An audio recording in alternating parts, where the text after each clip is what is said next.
Mga buhing santos, atong ipatinaw karon ang reaksyon ni sa Our Lady of Light, Berhen sa Kasilak nga Bible Apostolate nga Vicariat, no? Si Madam Madam Nita Salubre. Now, iyang gidipinsahan ang maong gihimo sa Berhen sa Kasilak nga dunay Parish Pastoral Council nga appeal sa line-up sa management mismo sa Parish Pastoral Council ang hugpong sa LGBTQ plus. Nining puntuha karon.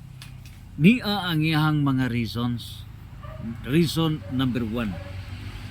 Naa na kita karon sa second diocesan synod.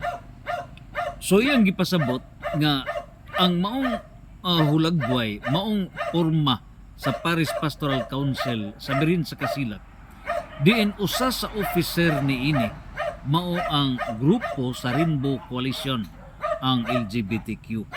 Tungod lagi kay nagsunod sa diocesan synod. So gumikan kay diocese na, natural kay sakop mata sa simbahan, musunod jud ta sa diocese. Mao na ang yang issue tubag number 1. Number 2, siya mipadayag nga ang tema sa synod is walking together. Ug busa kay walking together, wala joy pihig-pihig. Apil ang tanan. Labi na nining hugpong sa Rainbow Coalition. So, walking together, busa angay nga i-appeal. Number 3, ihang gipadayag nga kini karong hugpong sa LGBTQA+, mga hinimo kini sa Dios. Ug busa kay hinimo man sa Dios, dili angay isalikway. So kini mo iyahang mga pagpadayag. Now, nia ang ato karon nga pagpatinaw. Nia gyud ang ato pagpatinaw para dili ta ma-misled. Kay kung dili kita mamalandong sa labing halawom niini, in every problem there is a root cause to the problem. You cannot solve the problem if you have touch only on the effect of the problem. Dili nimo masulbad ang problema kung adto lang ta sa epekto sa problema. Gikinahanglan gayud nga kuhaon unsay gamot hinungdan sa problema. Ug ang gamot hinungdan mo'y tinuod nga problema. So in solving the problem, we will be guided by causa et orico est materia negote. The cause and origin is the substance of the thing. Ang hinungdan ug ang lintunganay mao ang dugukan sa usa ka butang. Nan karon ato nang gidayag kay ang PPC President si Dr. Bobong Precioso Legitimas. Mi confer ka nato nga sir, saon man ako ni ako'y presidente sa PPC unya mura mag dili madasa ako ang konsensya nga moalagad ta pero there is something wrong. Uga to kana nga gipatinaw. Now midefensa kini si Ma'am Salubre. Now nia karon ang mga pagpadayag. Insofar sa imuhang giingon nga it's a diocesan synod. So gumikan kay diocese man musunod ta sa diocese. Timan diin man ang diocese. Ang diocese kung atong kuhaon ang history of the church, nagsukar gyud na sa Apostolic Foundation. Ug busa ang mga obispo mao kini ang 12 apostles. That's the origin of the bishops. And the Pope, Pangulo sa 12 ka mga apostoles. The Pope is the head among the bishops. In other words, gikan sa 12 ka mga apostoles. Nganong naaning 12 ka mga apostoles, gitukod sa Dios ang iyang simbahan. Mateo 16, 18 ngadto sa 19. Pangutana, nganong gitukod sa Dios ang simbahan? Pursuant to Daniel chapter 2 verse 18 to 19. Gitukod kini sa Dios. Ngano kay ang Dios mo'y maghari niining kalibutan. Nang kung moingon kitang maghari ang Dios niining kalibutan, unsa bay gipasabot og maghari? Ang maghari deception o truthfulness? Tubaga, Madam Salubre. Ang maghari mao ba ang kamatuoran o ang limbong mo ipahari niining kalibutan? Kini karon nga isyu nga gisud ang LGBTQ diha mismo sa PPC. Is this truthfulness o deception? Nang nganong namugna man kinsa ba ang naghulma niini? Gikan kini sa gender ideology. Unya, kining gender ideology, gihapsay ka na, pinaagi sa usaka demonic nga usaka doktor nga si Dr. Manny, Dr. John Manny sa New Zealand. O kinsa kini si Dr. John Manny? Mauni siya nga dunay gituli nga laki luoy in taon, naputol ang iyang kinatao. Ug busa ang solusyon ni Dr. Manny, pusla na putol man. So, nakahuna-huna siya nga i-transgender, nga usbon ang kinatao sa laki. So, butang nga na og kinatao sa baji. Iya na gihimo. Og milampo siya. Pero ang usaka laki, wa mausab ang iyang mindset. Nining puntuha, nagkasurambaw ang gihimo, demonic ka na. So, unsa ba LGBTQ? Lesbians, gay, bigender, transgender, uban pa. Mauni pagguba sa lawas. Ug ang misyon ni ini karon sa gidayag ni Dr. Rene Joseph Bulyuser, mao ang gitawag, kini karon nga gitawag og global gay agenda. Ug unsa ba kini ang dugukan nganong may sud ni sa synod? Nia ang tubag ni Dr. Rene Joseph Bulyuser. Mingon siya. Siya mo'y direktor sa Pro-Life International. He warned, on one side, synodality program of the church is dangerous. Although ang original nga plano sa synod kay hugpong mana prihas na sa Second Plenary Council, okay ang origin nga tinguha niya na. But on the one side, dangerous. Og sa unsang mahimong dangerous ang synod, mao ni mingon si Dr. Joseph Bulyuser.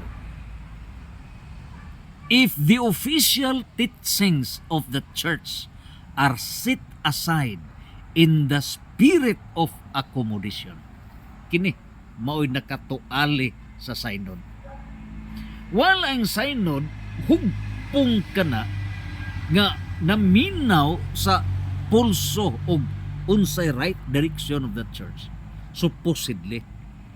Pero kung ugaling sa pagpaminaw niya na, mahitabo na hinoon nga ang wrong direction, ang deceptive limbong nga direction, mo'y paminawon sa church authorities, timbalong ka simbahan, timbalong ka synod.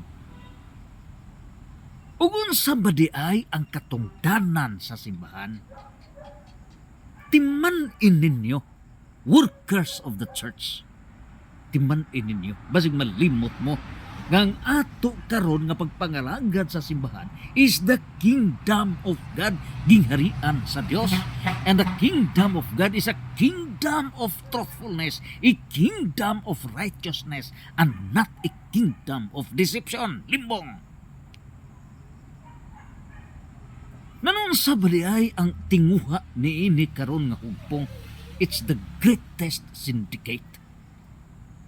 Ang tumong ni ini mao depopulation. Ug unsa ang depopulation? Mao kini nga kinahanglan mabungkag ang God's creations. Unsaon pagbungkag sa God's creations? The last nga giplano niining mga sindikato sa kalibutan nga dili mosanay ang tao. Sa unsang paagi nga dili mosanay, mao na nga gitukod gihimo ang gender ideology. Ug ang gender ideology mao na kana nga LGBTQ nga mao kinahitabo nga dili mosanay ang tao. Ug kini gisud na sa simbahan. Pagsud sa simbahan, mi-dance with the music ang simbahan. Ang pangutana, kinsabay na kontrolar? The church authorities ba mo'y may kontrolar ni ini? O ang church authorities mo'y nakontrolar ining grupuha? Mo na'y pangutana. Si Monsignor Ronald Quijano from the Vatican mismo, he divulged nga si Pope Francis in 2015 nakapirma gyud yan ang maong dokumento centered sa Lesbos kining grupuha. Ug mao hinungdan nga midemand sila unsay himuon sa simbahan ug mao ni bunga karon. Mao ni bunga. Ug wa ko katambong og seminar sa gidivulge ni Monsignor Ronald Quijano. Wa gud ko'y kalibutan, di ko ka-explain ni ini. Mao din hagbong. Unya gikan na niya to pasud na sa simbahan structure. So miingon si Dr. Rene, warning mo ni warning ni Dr. Rene Buliser, a global gay agenda has already penetrated the Catholic Church when Pope Francis openly supported the UN 2030 agenda as early as 2015. Asa ka? Nakasud sa simbahan. Mata ra mog buntag diya. Nakasud. Mauna ilang agenda. And this group is the greatest crime. Ngano? Tumong pagpatay, dili makasud, pagpatay sa honor, pagpatay sa mind sa tao, mindset of a person, mental illness. Giguba ang kasagrado sa lawas sa tao. Ugon sa ba ang giingon ni San Pablo? Ang giingon ni San Pablo, 1 Corinto 3:17, ayaw guba ang lawas kay kinitimplo sa Espiritu Santo. Sa 1 Corinto 3:16, ang atong lawas pinuy-anan sa Espiritu Santo. Ug ang muguba ni ining templo sa Espiritu Santo pagasilutan sa Dios. Karon, Madam Salubre, kaninyo mga kaanib ni ining maong kahugpungan nga mo'y bidipinsa. Pangutana, ni ining puntuha karon, wa ba kamo makig-abin ni ini? Sa diha nga dunay mga kalingawan sa lungsod Encantada ug uban pa, kahilayan kaula, grabe kahugaw, grabe. Mauday hinungdan nga may lampos ni kay kamuday kauban ni.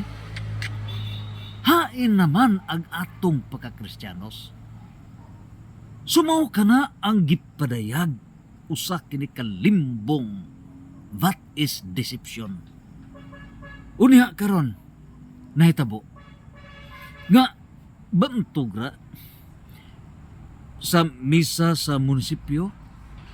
I was assigned to read sa first reading kay mao man to'y pag libot sa Birhen sa Kasilak, umaabot nga pista sa Birhen sa Kasilak. It was the third nga higayon nga sa unang higayon diyay engkantada nga grabe ka sos nahugaw in taon ang Kasagrado Santos na misa. Sa kasunod na sa tuig mao gihapon grabe sa ikatulo na sad nga tuig padung na unta magsugod ang misa paso ang engkantada.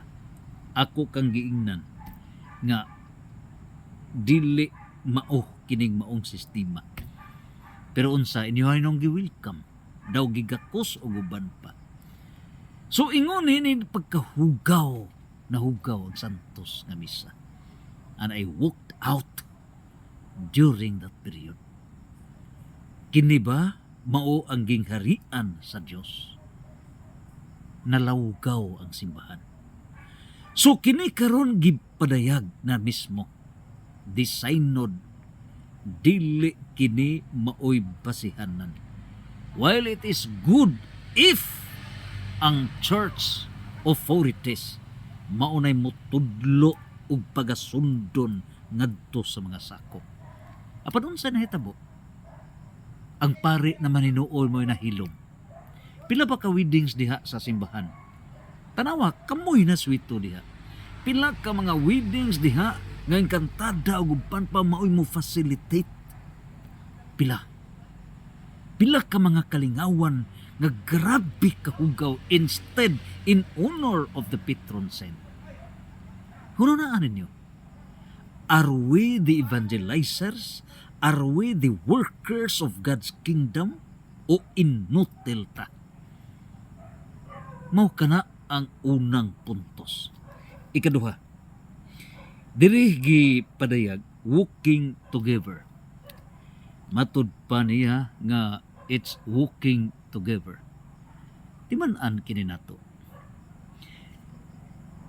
Tinuod nga walking together. Pero ang pangutana diha sa Mateo 15 versikulo 14. Unsa bay giingon, giwarning ni San Mateo. Nagaingon si San Mateo, ang buta mag-agak sa laing buta, silang duha mga hug sa kanal. So kung ang deceptive group mao'y moagak sa laing buta, mga hug sa kanal, walking together to the culture of death. Duha mga klase sa walking together. Asa man ka sa walking together? Nag-walking together, baklay, paingon ba sa holiness? O walking together against holiness?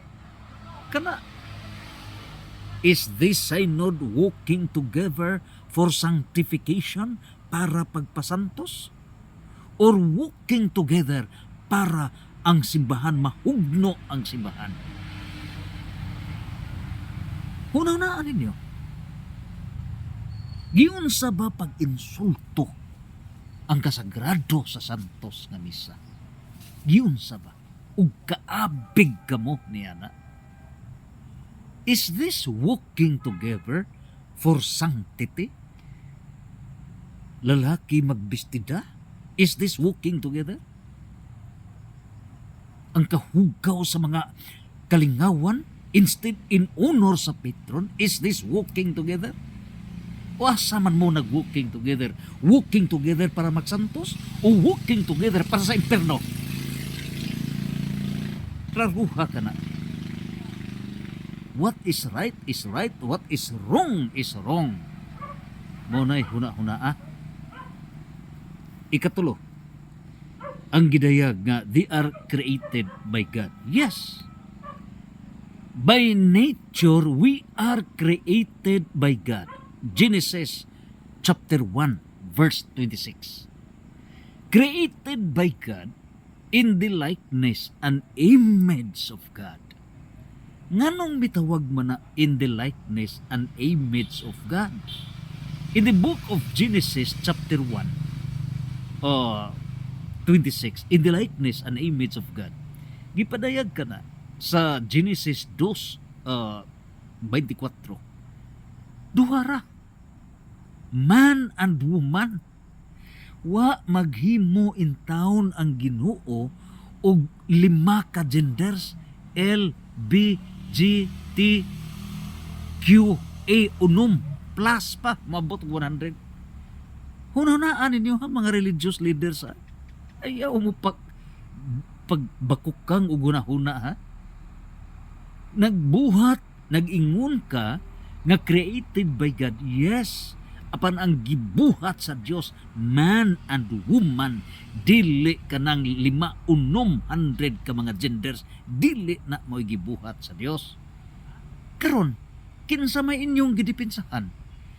Ang Dios ba nga creator inyong gidipinsahan o kining demonic deception nga mo'y misud diha mismo sa parokya? Kinsa inyong gidipinsahan? Kinsa ba inyong amo? Si San Juan mi warning kanato. John chapter 8 verse 44. Kaliwat kamo sa inyong amahan. Kaya ang inyong amahan mamumuno bot-boton limbungan. Limbungan sukad pa kaniadto. So naning puntuha, this is deception. Gilimbungan ang simbahan. Unya magpalimbong mo unsa bata kining simbahan. Mao ba ni ang gingharian sa imperno? The church is the kingdom of God and we have to defend it as workers in the kingdom of God. Diha sa Catechism of the Catholic Church, paragraph 6, 5, 6, 7, nga kining maong simbahan, mao ang liso, the seed and the beginning of God's kingdom. Gingharian sa Dios. Unya diha sa gingharian sa Dios, ipasod ninyo ang deception. Diha sa gingharian sa Dios, inyong ipaguba ang gingharian sa Dios. Tarantado. Hunahunaan ninyo na. Kita ray mo unay pagbungkag dining gingharian sa Dios. Mao kana. And so, mao nga gidayag sa Ginoo. Diha mismo sa 1 Corinto 3:16. Nga kining atong lawas pinuy-anan sa Espiritu Santo. Ug ang mubungkag niining maong lawas nga mao'y templo sa Espiritu Santo pagasilutan sa Dios. Kini karong grupuha nga inyong gidipinsahan nga mao'y misud mismo sa Paris Pastoral Council. Unsa man eh? Mao ni mo palig-on sa simbahan? O mo bungkag sa simbahan? Kung hunaan ninyo na. Niining puntuha, tanawa unsa ang goal, unsa ang purpose.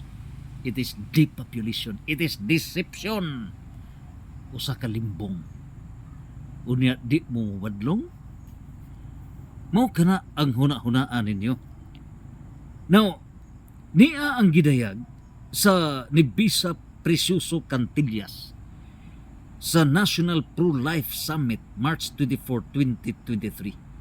Gender ideology is a conspiracy against faith, conspiracy against family, conspiracy against life. Usa kini ka krimen atubangan sa Dios. Unsa bay conspiracy? Gasabot mo ug kamo nga naa sa simbahan, mi conspire mo against faith, nahimot ang Judas, traidor ta sa Dios, traidor ta. Unya makadawat niya na nga mi traidor ta sa Dios, nga gitukod sa Dios ang simbahan pagpasantos sa katawhan, pero here comes atong dipinsahan pagbungkag sa simbahan. Pero na ako ninyo, it is conspiracy against faith. Mao kini ang gidayag ni Bishop Precioso Cantillas, Bishop Arturo Bastes, mao ni authority sa Bible authority si Bishop Bastes in the dogma of the Catholic Bishops' Conference of the Philippines. Unya, si Bishop Athanasius Schneider gikan gyud sa gawas. Ug dili kay kinira, si Pope John Paul II has condemned this gender ideology. Unya, si Pope Benedict mi condemn ni ini.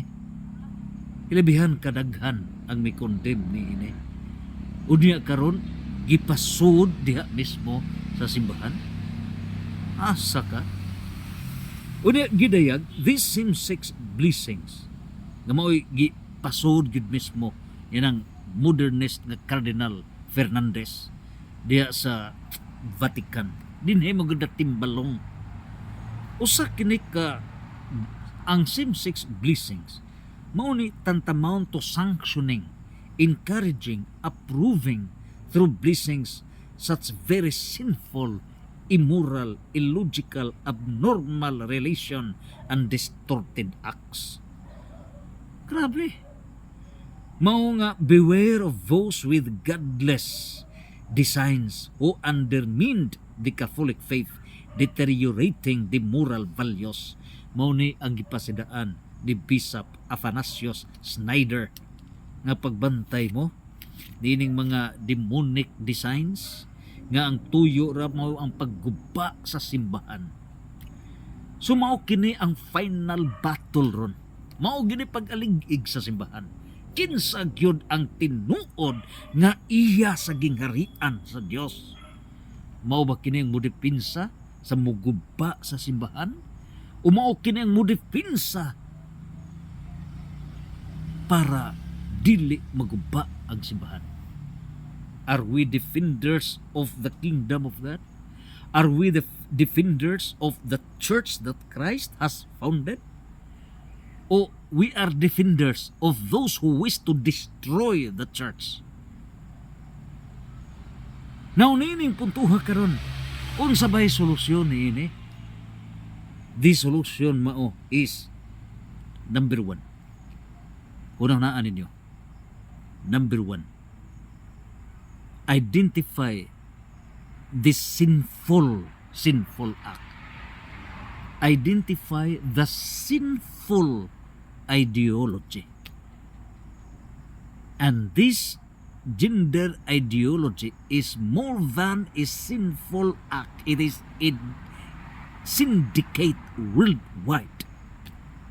Grabe ni. It is a conspiracy against faith. It is a conspiracy against life. It is a conspiracy against family. It is a conspiracy against health. It is a conspiracy against nature. Mao kini ang overall nga tema sa Pro-Life National Summit. Muna'y hunaan ninyo. Usa na ka conspiracy, labaw pa na sa krimen. So, timan ninyo. Mabot ang panahon. Mabot ang panahon.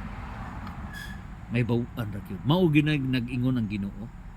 Diha sa Mateo 19:30, ang mahiuna maulahi. Ang maulahi mahiuna.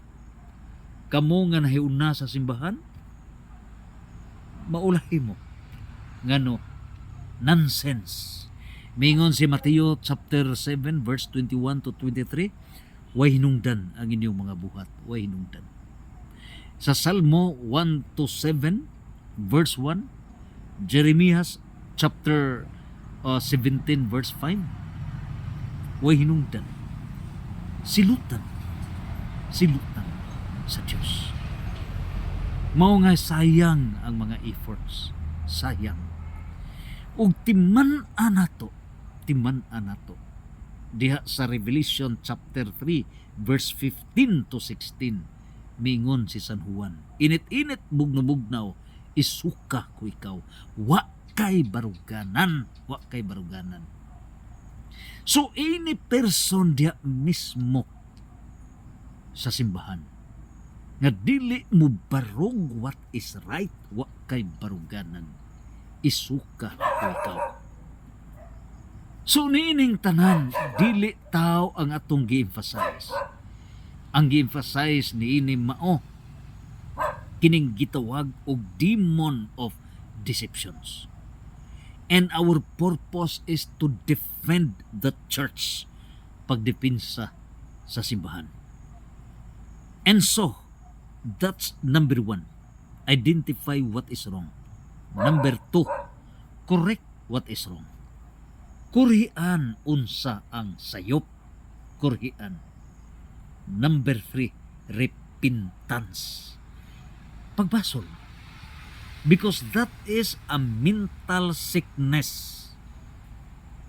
Mao na nga kinahanglan kurian. And it would result to repentance. Pagbasol. And in the kingdom of God, 1 Corinto chapter 6 verse 9 to 10, dili gyud makasud sa gingarian sa langit. Gidjampa-jampaan ang kasagrado sa lawas, dili kasud sa gingarian sa langit. And this is condemned by Saint Paul sa 1 Corinto naa kana sa Roma chapter 1 verse 26 to 27. Dili kasud ngadto sa gagarian sa langit, kundi imperno ang dating. Ug busa sa hitabo sa Sodoma, Genesis 19 verse 1 to 38, gisunog sa Dios ang Sodoma ug ang Gomorra. O di wa tay kahadlok niya na ang Los Angeles City gisunog pa. Wa jud tay kahadlok, gusto mo masunog ang luon? Pagkaway hinungdan ang atong Kristyanismo. Busa na sa Leviticus 18 verse 20 verse 18. Yun na ninyo. So kining tanan, this is the issue and the purpose of the church. Mao tudluan to correct what is wrong and result dunay pagbasol. Mao na sa San Lucas miingon, kung maghinulsol pasaylua. Naa sa Lucas 17 versikulo 3 nga maghinuklog, magbasol, confess. Ug nining putuha, there is conversion. Pero kung ikaw nga naa sa simbahan, ikaw pare, ikaw obispo, naa sa simbahan, mao'y nooy may palig-on, nining hugpong nga mao'y tumong pagbungkag sa simbahan. Dakong sala.